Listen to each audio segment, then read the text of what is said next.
I'm super excited, everyone. You have no idea who this person is, but actually, you do. It is the one and only Patrick Crosson from PC Experiences and the creator of Freelance Friday. Hi, Hopefully Patrick. by now they know who I am, but yeah, you're right. I guess you never know. Yes, they do. You are quite the trailblazer, I have to say. In a blazer. You're a trailblazer I in a am. I sharpened it up a little today. I have to say it's very sharp. You really know how to work a background and the two-tone look, it's great. Enough rambling. It's so great to chat with you today and thank you for agreeing to do this because it's just, I don't know, it's just really rewarding, I think, to have you weigh in and sort of speak from your perspective about how important it is to highlight freelance event planners and producers and vendors, especially during this time. So a big Yeah. thank you at the beginning there. I should also thank you for being the gracious host for all of these when I have not wanted to be on camera, but you've done an awesome job. So thank you for speaking with everyone too. But okay, no more mushy mushy. We'll Yeah, go. well, you know me and a camera. Sign me up. So you went out as a freelancer really a year ago from now, after many years in association management, DMC, agency space.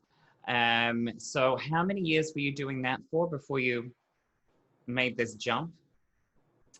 Yeah, so I've been in the industry 10 years or so, probably a little bit more than that if you really count that I was actually planning conferences back in college. I planned a conference my junior and senior year in college with a whole lineup of speakers and everything for an industry organization and fundraiser. So I've been doing it for a very long time. You're right. I've been in the DMC world.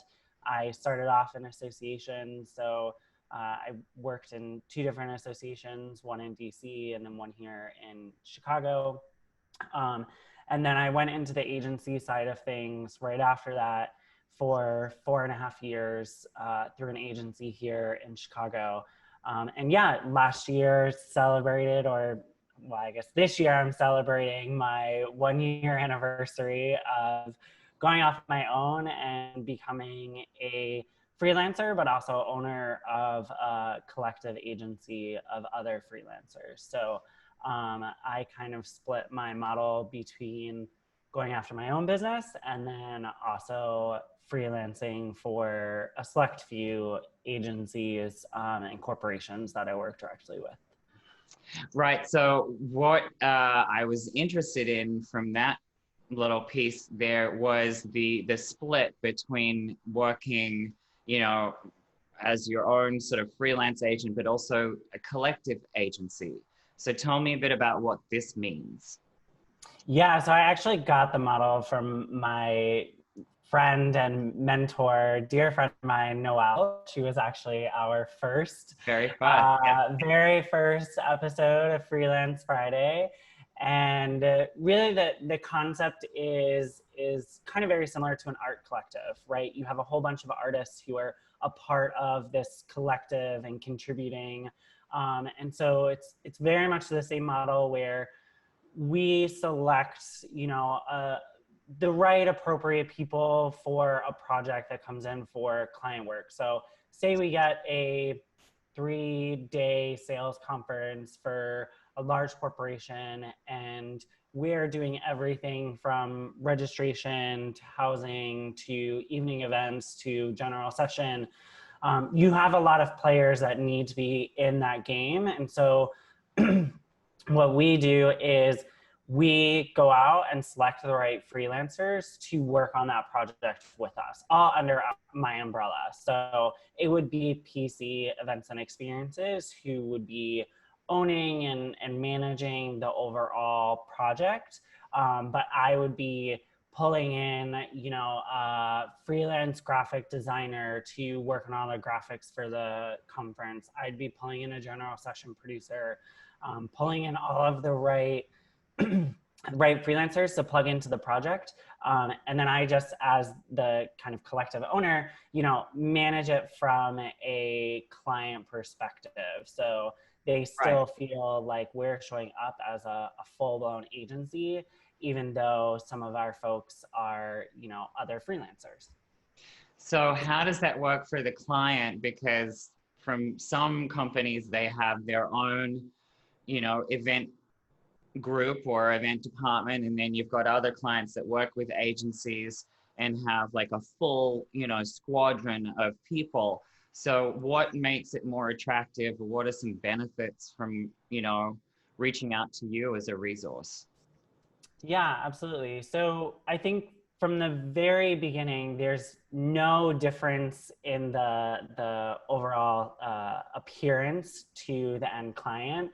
What the difference is, and what's super beneficial to a client, is the lower cost, right? So I don't have overhead of an office space, or having to pay full-time employees.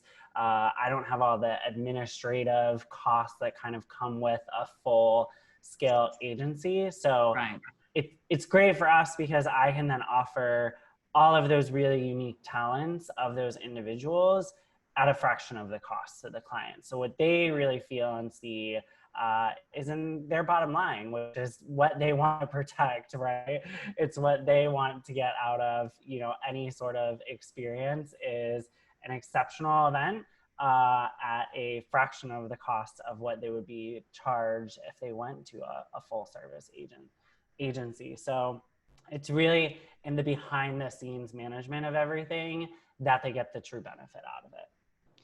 So that was kind of a pretty big, ambitious, I guess, decision to launch this collective agency idea, because we've spoken before about, if you're going to go out as a freelancer, and obviously this was a thought process for you because we've had a lot of conversations, you've got to kind of decide how you're going to operate.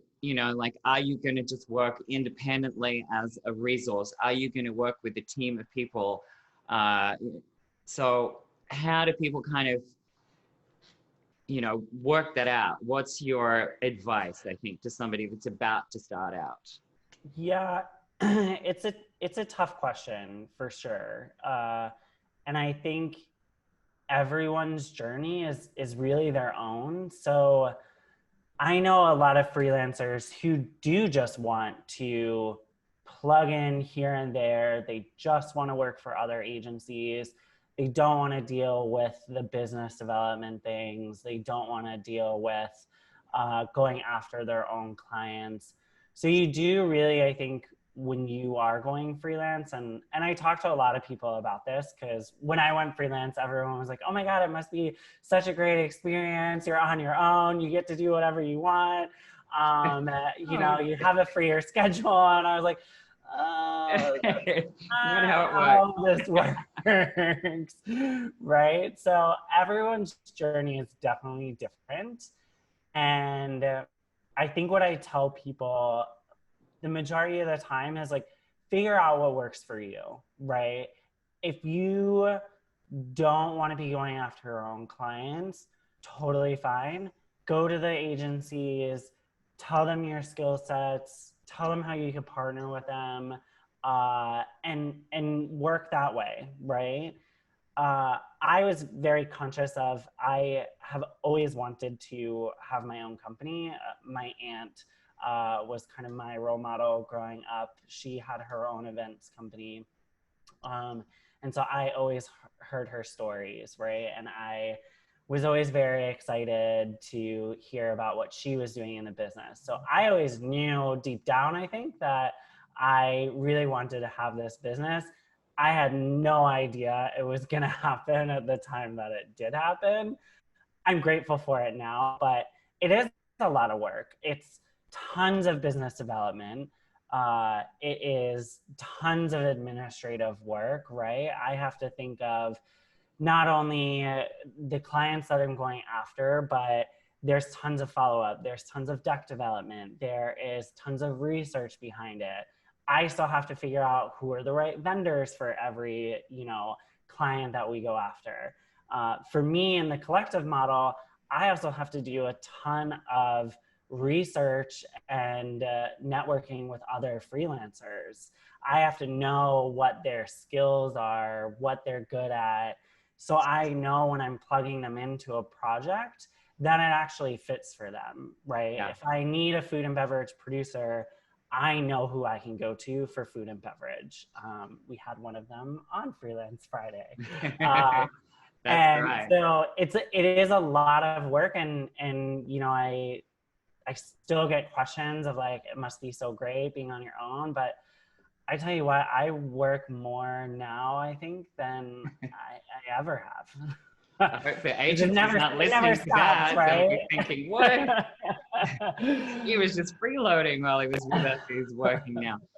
But there's another piece, and you and I have had, you know, endless conversations, and I have to thank you as well for, you know, going over this, because this is another big piece when somebody is wanting to see what's involved. There's registering your business, there's getting, you know, like a tax number, there's reaching out to accountants and building a website and all of these things. Like there's so many elements to not only, you know, function, but how do you build your presence as well, because you need that online presence and you need those online communications, and there's all these pieces. And obviously the Freelance Friday is another piece that sort of raises your profile. So these are just extra things that I think people need to think of when they're starting their own business. And something else which I didn't think of until now that we were talking about all of the work that you have to do. I mean, you're really quite proactive, to say the least, with, you know, industry associations, ILEA, MPI, and, you know, advancing your skill set so that you have more versatility and more connections and know who to reach out to. So it's not only about networking with other freelancers and spending time building decks and your online presence. There's also the professional network through association relationships that are Right. still very important as well. Yeah, I mean, you really have to, and I've heard this more and more even through the COVID-19 situation, is you really have to stay in front of potential clients, and that business development doesn't just come from, you know, sending the emails or calling people. A lot of it nowadays comes from content and pushing out content and being proactive on the networks. And the more I can get, you know, our brand out there and the PC Events and Experiences name out there, whether it is being involved in organizations or writing blog posts or, you know, posting on LinkedIn, the more you have that presence in front of people, the more likely they're going to think about you in the end. For sure. Right. So all of that is extra work. It's all it's all these little side things that you kind of have to do to also be a part of the industry, right? And I am very involved in ILEA, the International Live Events Association here in the Chicago chapter. I'm actually an incoming board member for them, focused on our membership, and a lot of that is just being proactive in the industry, like you said, and getting my name out there. Yeah, and for those of you who are watching this, I can testify to the fact that I've had emails and messages from Patrick at around 4:30 on a Sunday afternoon when I'm enjoying, you know, perhaps what some people call a Sunday fun day. But that's okay, because we're all in this together. But you really never stop working, you know, and that's really true, I think, especially in your case. And it's a reason you're going to succeed even more than you already have. And so I would like to officially nominate today as Freelance Yay Day.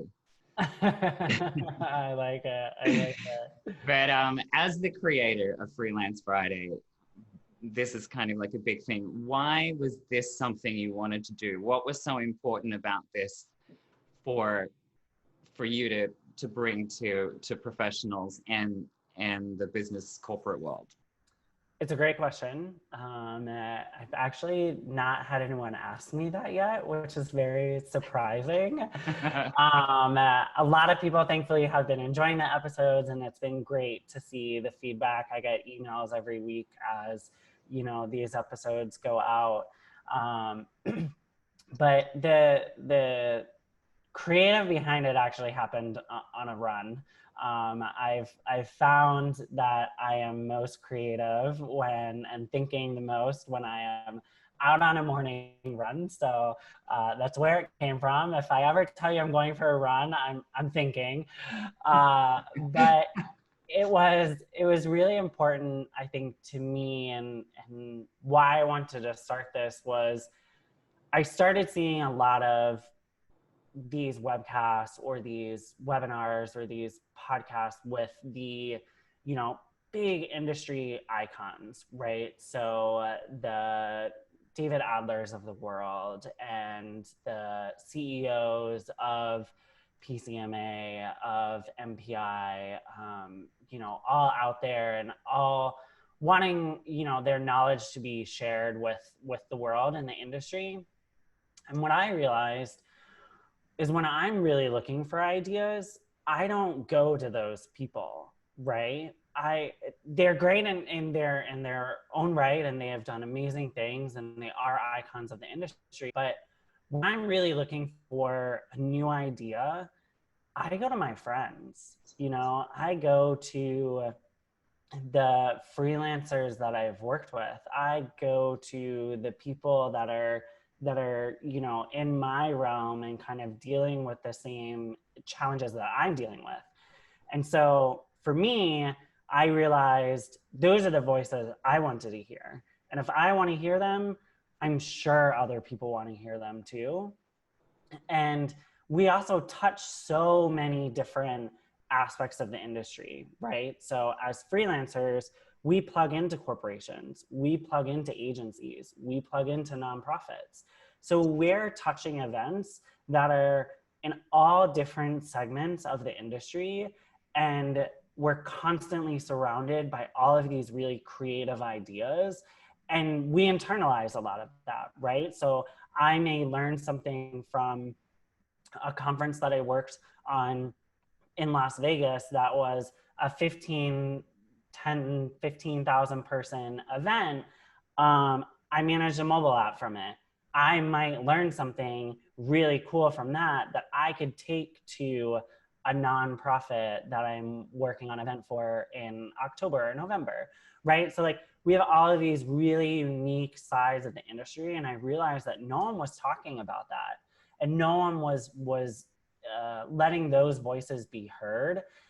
And it was one of those moments while I was on my run where I was like, why let someone else share those voices? Why not just share it myself?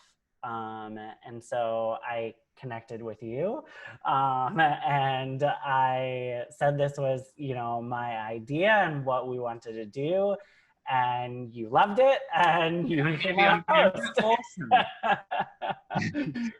Awesome. And so it's been great. It's been really awesome to hear all of these different unique perspectives, and I hope other people have enjoyed them. We have more coming, so that's awesome and great. Who knows where it will go from here, but I'm just excited to share the voices. And so something else that maybe you guys didn't pick up from that is if you want to have some really great ideas, go for a run. It's funny, I was listening to a session this morning, actually another webinar, and one of the speakers that was on it was talking about how you recharge and how you have your own recovery moments. And she made and a really awesome comment about, you know, everyone needs to find what their recovery looks like and what their recharge looks like. If it is taking a nap, or if it's going for a walk, or if it's walking your dog, find out what that is for you, and realize that and use that to your advantage. And this morning I had that epiphany that running is it for me. So I'm going to use it more and more now. Absolutely. Absolutely. So that's really important, I think, for all of us, definitely, to find what it is that is your recharge so that you can get a bit of, let's go again. Let's do this again. Let's see what we can make happen. And I think you are doing a great job for everyone in the freelance community through this platform for sure, and highlighting them, bringing them, you know, into this platform, not only helping them with collaboration in the community, but as you say, you know, there's potentially people out there looking for exactly their creative idea or their specific skill set, and can reach out to them directly to support with any of their event projects coming up. So Yep, thank you so much for doing this today and doing this platform. And we are looking forward to the next edition of Freelance Friday. Thanks, Patrick. Thanks, everyone. Bye.